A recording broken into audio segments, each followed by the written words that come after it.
David Clark, and James O'Keefe at Freedom Summit 2018. Get your tickets today at freedomsummitchicago.com. Good morning, Dan and Amy. And President Trump knows just what to say to make a certain junior senator from Texas feel purdy. He's no longer Lion's Head. To me, he's not Lion's Head anymore. What is he now? Beautiful Ted. Beautiful Ted. Texas, I call him Texas Ted. Yeah, Texas beautiful Ted. Ted. Pretty, oh so pretty. I can guess that that's the first time Ted Cruz has ever been called beautiful by anybody. No, I'm sure, on the inside, she's a beautiful person. I'm sure that's the first time Ted Cruz has been called beautiful in any fashion by anybody, but it's nice that they have this friendship. It serves the party's interests. By the way, Trump not impressed like Paula Ferris is with that rock star Beto O'Rourke. I think Beto O'Rourke is highly overrated. When I heard about him, I figured he must be something a little special. He's not. I thought he got beaten badly in the debates. I think he's a highly overrated guy. Yeah, I think that's right. And how overrated? The think pieces coming from the D.C. press corps about Beto for president in 2020, while he is losing touch from being competitive in this little Senate race he's in right now. It's fascinating. For more on the midterms, we're pleased to be joined by David Drucker. He is senior political correspondent for the Washington Examiner, WashingtonExaminer.com. David, thanks for joining us. Appreciate it. Yeah, good to be here, guys. Boy, the enthusiasm issue that's much discussed in the run-up to November 6th. There's certainly a lot of enthusiasm in Texas, a lot of a big turnout for Trump and Cruz and Abbott and Texas. And so where Democrats thought they were going to flip the script doesn't seem to be materializing. Well, I think we have to look at this on a state-by-state and district-by-district basis. I mean, I think across the board we know the Republican energy and enthusiasm, engagement in the election is definitely up. So Democrats haven't lost anything other than their advantage on that, and it's much narrower now. And in states like Texas that tend to vote Republican and where the natural partisanship is Republican, this engagement in the midterm election, which we didn't see at this level before the Kavanaugh hearings, is now happening. And so we've seen as a result of that, Senate races like Texas, Senate races in Tennessee, North Dakota, Indiana, Missouri have started moving the Republicans' way. I'm leaving some of these Senate races out, but there's a few more of them. Mm-hmm. And I think that's what we're seeing here. And the president, because even when the president's numbers are at his worst, even when he's struggling with the broader electorate, he's always been strong with Republican voters. And in the midterm election, where a lot does revolve around base turnout, affiliating yourself with the president in a state like Texas is a no-brainer. And that's what Ted Cruz is doing. And that, in addition to this Texas Senate race in particular becoming less about personality and more about issues, has really helped Ted Cruz. President Trump yesterday, to try and lure people into voting, talked about taxes and this 10% tax for the middle class. Obviously that needs congressional approval. They're in recess right now. What kind of statement do you think that he's just blowing smoke, or do you think that he'll, tackle that after the midterm elections?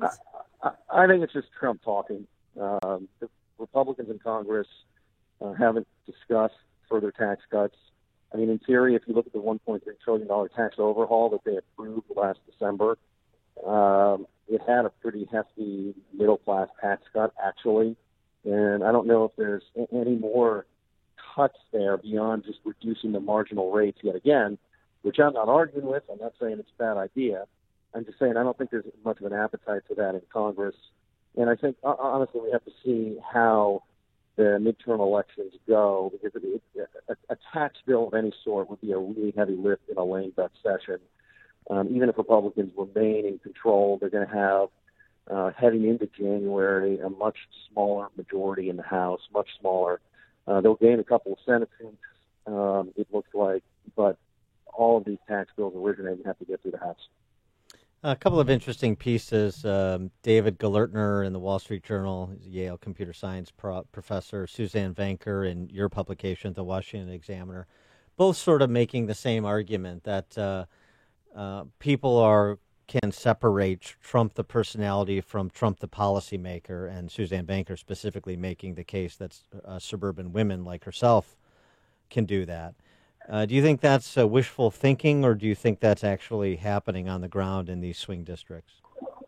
Well, I think it depends who you're talking to and where you're talking about. So I've been in states and districts over the past couple of months where that's exactly what people are doing. I've interviewed women, I've interviewed men, but women in particular, let's say, and they'll tell me flat out they don't like the president's behavior, they don't like his tweets, they wish he would just stop talking so much, but they really like the accomplishments and they like what he's doing from a policy perspective.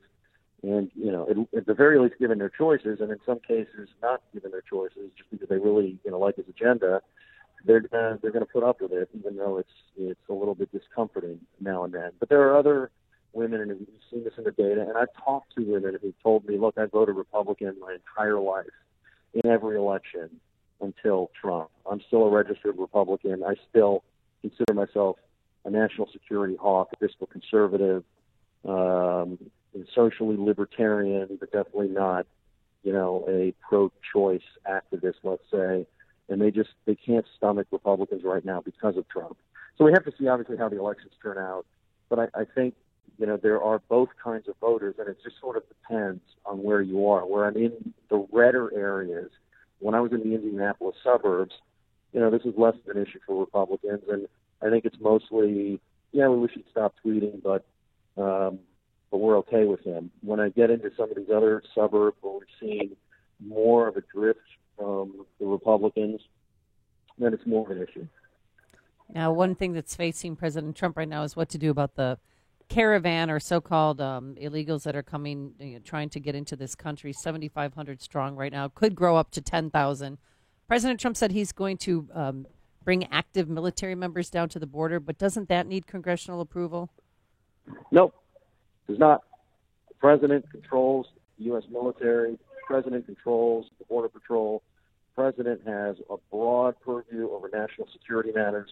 The president needs congressional approval to appropriate money in order to, let's say, build a wall or increase the size of the military. But the president does not need congressional approval to take defensive measures. And that includes either here or around the globe. Now, in terms of how we deploy the military, and I'm not a lawyer, I'm not a constitutional scholar, so I want to be careful. There could be posse comitatus issues. But the president doesn't need the Democrats to like what he wants to do to protect the border. So in some ways, it's been an effective political tool for him to say the caravan's coming and the Democrats are going to let them in if you don't vote for Republicans. But the truth is, as long as Trump is president, he's in charge of the border. He can put a stop to it anyway, basically any way he sees fit. So it's really a specious charge that he's making. It's also, in some cases, very politically effective. Right, but if you put Democrats in charge, these are the sort of policy differences that you should consider. Doesn't get through the border right. as long as he's president. Right, and I think that's important to point out. But well, the policy differences, of course, and so on the caravan mob, however you want to describe it. What do Democrats on the Hill think about that? Do they think that this caravan of 77,000, 7,500 people making their way to the border and the opportunity it presents for Trump to reassert his position on border security and national security, reestablish the contrast between Republicans and Democrats on abolishing ICE and amnesty and the like, do they think that this is a political opportunity for them before November 6th? Of course not. No, okay. Of course not.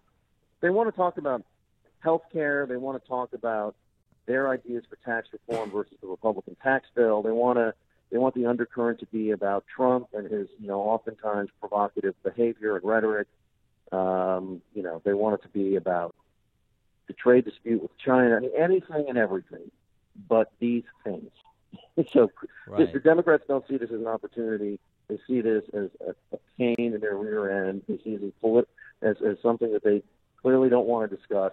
And and part of it is they know it's not helpful politically, but also it could put them crosswise with their base, who has a sort of different view about letting people into the country than does President Trump. But where they're looking to pick up seats in in suburbs that have traditionally voted Republican, this is just not what they want to be talking about. Right. So, because there's been, as I'm sure you've heard, conspiracy theories in both directions about who benefits from this, and this is all Soros funded, or this is a false flag operation by the Trump administration. And it turns out, there's a lot of people from places like Guatemala and Honduras that and Mexico that would like to be in America.